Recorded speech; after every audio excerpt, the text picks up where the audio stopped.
This has taken a long time. To be fair, much longer than I thought it would have taken, but finally we do indeed have a streaming setup done and dusted. A lot of research, a lot of effort went in to make the most simple to use streaming setup humanly possible.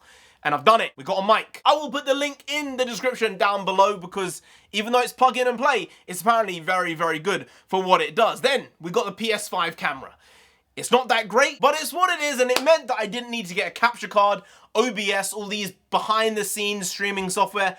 I don't need none of it, because I can just stream directly from my PS5. As well as that, I got a table. The table itself wasn't cheap. It was like 90 quid, but I think it was worth the investment. The mic is like the best cheap mic you can get. From all the stuff I read, it seems to be the case. It was about $40, and the camera itself was about $40. So the overall setup really didn't cost that much. It's not very expensive to stream. I'm a bit surprised. This is bootleg. This is shoestring budget stuff.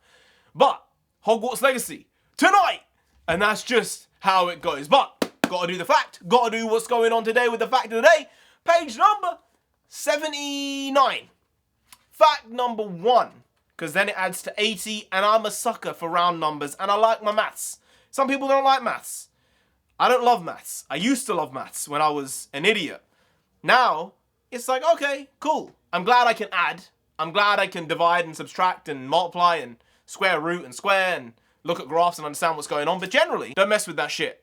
I remember the thing that messed me up with maths was trying to understand the idea of negative numbers. I watched a documentary when I was 16 or 17 and it ruined it. Going from A stars, A's, A pluses, really, through GCSEs, AS level, just really messing up in my last year there. But fact number 1 on page 79 is Coca-Cola in the Maldives is made from seawater.